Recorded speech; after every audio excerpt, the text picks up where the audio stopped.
맞대응과 원환. 분함은 불만과 종종 붙어 다니는 감정이지만 때로는 그것보다 더 강한 분노나 그 밖의 감정적 흔들림이 동반되는 경우도 있다. 이런 방식으로 분함은 더 강력한 에너지로 충전된다. 이때 불만은 에고가 스스로를 강화시키는 또 다른 방식인 대응으로 바뀐다. 맞서서 반응하거나 화내고 소란을 피울 그 다음 것을 언제나 기다리는 사람들이 많다. 그들은 오래 기다릴 필요도 없이 금세 그 대상을 발견한다. 이건 불법이야. 어떻게 네가 감히. 정말 분해. 이런 사람들은 약물 중독이 아닌 분노와 감정 폭발 중독이다. 이것 또는 저것에 맞서서 반응함으로써 자신의 자아에 대한 느낌을 강화하는 것이다.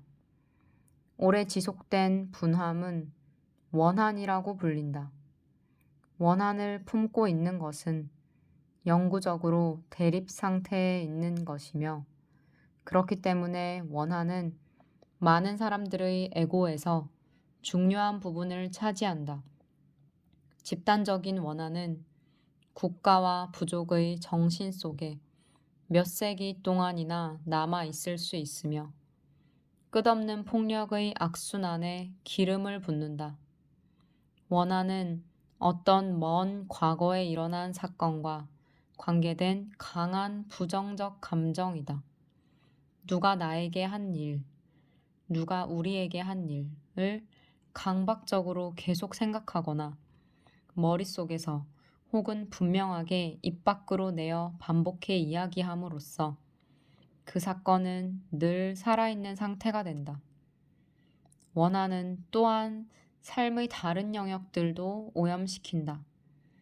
예를 들어 원한을 생각하고 느끼는 동안 그것의 부정적인 감정 에너지가 현재 일어나고 있는 일에 대한 인식을 왜곡시키고 눈앞의 사람에 대해 말하거나 행동하는 방식에도 영향을 미친다.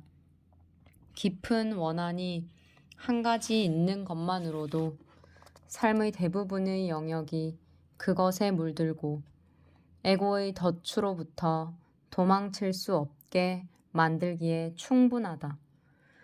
자신이 여전히 원한을 품고 있는지, 자기 삶에서 완전히 용서하지 못한 누군가가, 즉 적이 있는지 없는지 확인하기 위해서는 솔직함이 필요하다. 만약 그렇다면 생각 차원과 감정 차원 모두에서 그 원한을 알아차려야 한다. 다시 말해, 그 원한을 계속 살아있게 하는 생각들을 알아차리고 그 생각들에 대한 신체적 반응인 감정을 느껴야 한다. 원한을 내려놓으려고 시도하면 안 된다. 원한은 내려놓거나 용서하려고 시도해도 성공하지 못한다. 원한이 거짓 자아의식을 강화시켜 에고를 제자리에 유지시키는 것 외에는 다른 목적이 없음을 당신이 보게 될 때 용서는 자연스럽게 일어난다. 보는 것이 곧 자유로워지는 것이다. 원수를 용서하라 라는 예수의 가르침은 인간의 마음속에 존재하는 에고가 지배하는 주된 구조 중 하나를 해체하라는 의미이다. 과거에게는 당신이 현재의 순간에 머무는 것을 막을 힘이 없다. 오직 과거에 대한 당신의 원한만이 그렇게 할 수 있다. 그러면 원한이란 무엇인가? 오래된 생각과 감정의 응어리이다. 자신은 옳고 상대방은 틀리게 만들기. 잘못 찾아내기와 맞대응과 마찬가지로 불만도 에고의 생존이 달린 금긋기와 분리의식을 강화시킨다. 그러나 불만은 또 다른 방식으로도 에고를 강화한다. 에고에게 우월감을 주는 것이 그것이다. 우월감은 에고가 커질 수 있는 토대이다. 교통정체에 대해, 정치인들에 대해, 자기밖에 모르는 탐욕스러운 부유층이나 게으른 실직자들에 대해, 혹은 직장 동료나 헤어진 배우자에 대해, 남자나 여자에 대해 터뜨리는 불만이 어떻게 에고에게 우월감을 줄 수 있는지 금방 알기 어려울 수도 있다. 여기 에고가 우월감을 느끼는 이유가 있다. 불만을 말할 때 당신 자신은 옳고 불만과 거부 반응의 대상인 그 사람이나 상황은 잘못되었음을 암시하기 때문이다. 자신이 옳다고 여기는 것만큼 에고를 더 강화시켜 주는 것은 없다. 옳다는 것은 하나의 관점, 의견, 판단, 이야기 등과 같은 정신적 입장을 자기와 동일시하는 것이다. 그런데 자신이 옳기 위해서는 당연히 틀린 누군가가 필요하다. 그래서 에고는 옳기 위해 누군가를 틀리게 만들기를 매우 좋아한다. 바꿔 말해 자신의 더 강한 자의식을 위해 다른 사람들을 틀리게 만들 필요가 있다. 사람뿐만 아니라 상황도 불만과 반응을 통해 틀린 것으로 만들 수 있다. 이런 일은 일어나면 안 돼 라고 말하는 것이다. 자신이 옳다는 주장은 잘못되거나 문제가 있다고 판단되는 사람과 상황에 대해 자신을 상상 속에서 도덕적으로 우월한 위치에 올려놓는다. 에고가 갈망하는 것이 그 우월감이며 그것을 통해 에고는 자신을 강화시킨다. 환상이 자신을 방어하다. 의심할 여지 없이 사실은 존재한다. 만약 당신이 빛은 소리보다 빠르다 라고 말하는데 누군가 정반대라고 주장한다면 당연히 당신이 옳고 그가 틀리다. 당신이 옳다는 것은 번개가 천둥보다 앞서는 것을 관찰하는 일만으로도 확인할 수 있다. 따라서 당신은 옳을 뿐 아니라 자신이 옳다는 것도 안다. 여기에 에고가 개입되어 있는가? 그럴 가능성은 있지만 반드시 그렇지는 않다. 당신이 진실이라고 알고 있는 것을 단순하게 말한다면 에고는 전혀 개입해 있지 않다. 자기 동일화가 없기 때문이다. 무엇과의 동일화인가? 마음과의 동일화, 그리고 자신의 정신적 입장과의 동일화이다. 그러나 이 동일화는 쉽게 끼어들 수 있다. 만약 당신이 내 말을 믿어, 내가 잘 아니까 하고 주장하거나 왜 늘 내 말을 믿지 않지? 하고 말하는 자신을 발견한다면 그곳에 이미 에고가 끼어든 것이다. 에고는 나라는 작은 단어 뒤에 숨어 있다. 빛은 소리보다 빠르다 라는 단순한 발언은 진리이지만 이제 그것은 에고라는 환상을 위해 이용되고 있다. 나라는 허구의 느낌에 오염된 것이다. 이제 그것은 개인적인 것이 되고 정신적 입장으로 바뀌었다. 누군가가 내가 한 말을 믿지 않으면 나는 위축되거나 모욕당했다고 느낀다. 에고는 모든 것을 개인적으로 받아들인다. 감정이 일어나고 방어 심리와 심지어 공격성까지 나타난다. 당신은 진실을 방어하려고 하는가? 그렇지 않다. 어떤 경우든 진실은 방어를 필요로 하지 않는다. 빛도 소리도 당신과 누군가가 어떻게 생각하든 상관하지 않는다. 당신은 자기 자신을 방어하고 있는 것이다. 더 정확히 말해 자기 자신이라는 환상, 즉 마음이 만들어낸 대체물을 방어하는 것이다. 환상이 그 자신을 방어하는 것이라고 말하는 편이 더 정확할 것이다. 간단하고 명확한 사실마저 이처럼 에고의 왜곡과 환상에 영향을 받는다면 의견이나 관점이나 판단처럼 나의 자아의식과 쉽게 뒤섞일 수 있는 덜 객관적인 생각 형태들은 얼마나 왜곡이 심하겠는가. 모든 에고는 자신의 의견과 견해를 사실 그 자체와 혼동한다. 더 나아가 객관적인 사건과 그 사건에 대한 자신의 반응의 차이를 구분하지 못한다. 모든 에고는 선별적으로 인식하고 왜곡되게 해석하는 데는 달인이다. 생각을 통해서가 아니라 오직 알아차림을 통해서만 사실과 의견의 차이를 구분할 수 있다. 오직 알아차림을 통해서만 올바르게 볼 수 있다. 저것은 상황이며 이것은 상황에 대해 내가 느끼는 분노임을 알고 그런 다음 그 상황에 접근하는 다른 방식들이 있음을 깨닫는다. 그것을 보는 다른 시각과 다른 대응 방식이 있음을 오직 알아차림을 통해서만 제한된 한 가지 관점에서 벗어나 그 상황이나 사람의 전체적인 모습을 볼 수 있다. 진리. 상대적인가 절대적인가.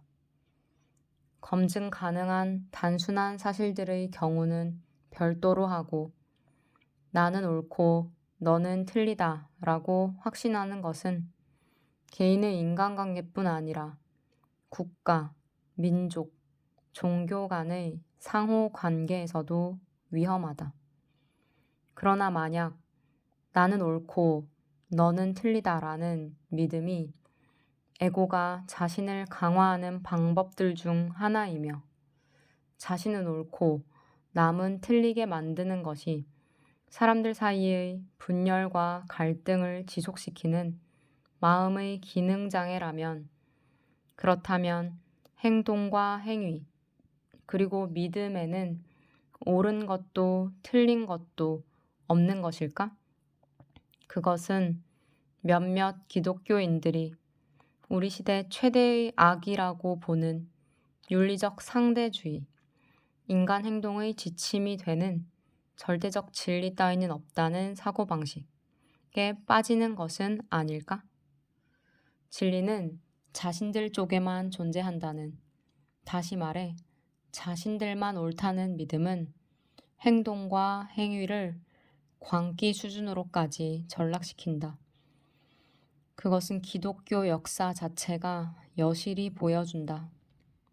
종교는 몇 세기 동안이나 자신들이 내린 교리와 성서 혹은 진리의 좁은 해석과 조금이라도 다른 의견을 가진 자가 있으면 고문하고 화형에 처했다. 그런 행동은 옳으며 그 이유는 희생자들이 틀리기 때문이라고 생각했다.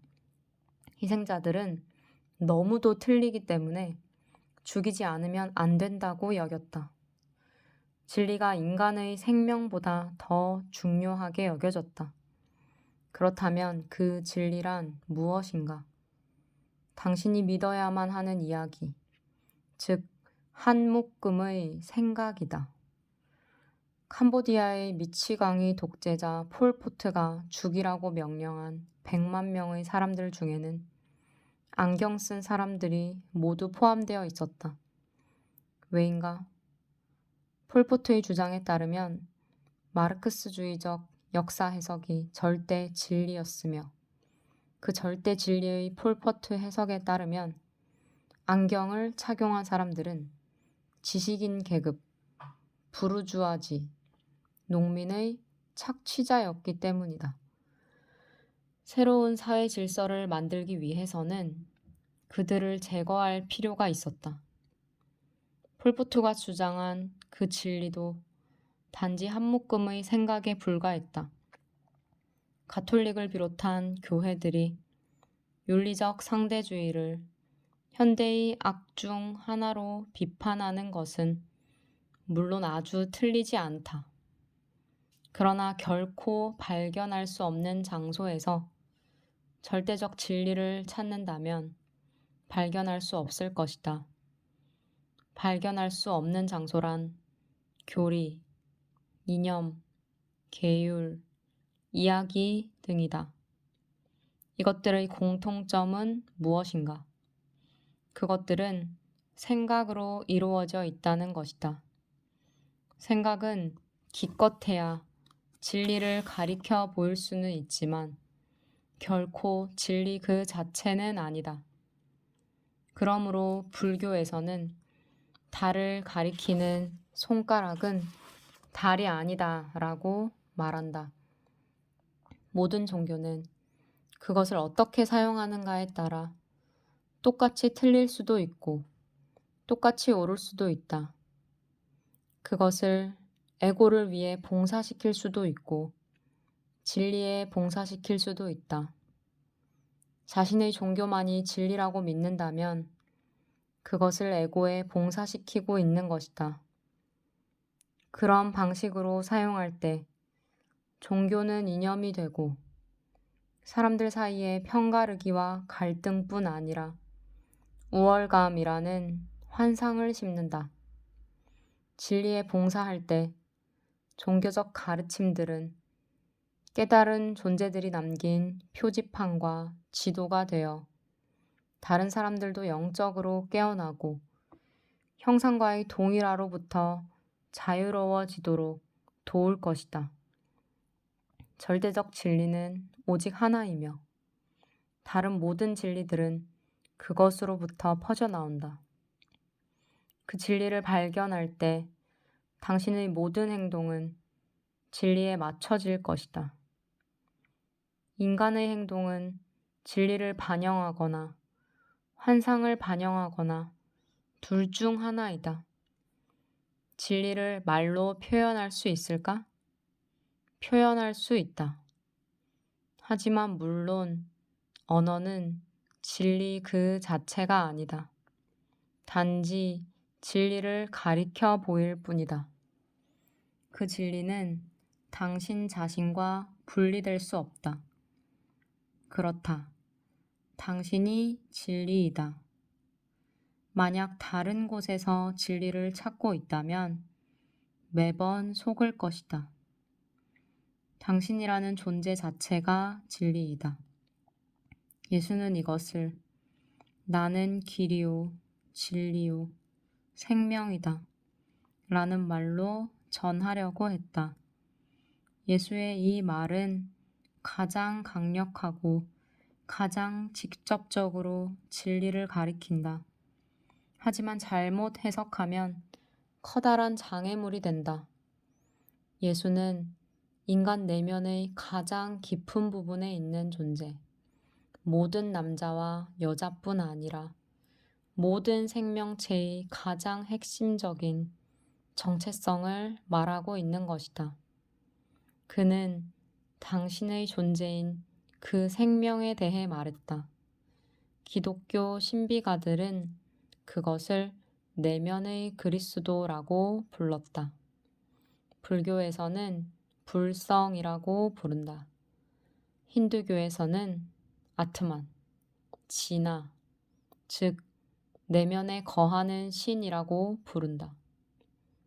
자신의 내면에 있는 이 차원과 연결될 때 그 차원과 연결되는 것은 당신의 자연스러운 상태이지 특별히 기적적인 성취가 아니다.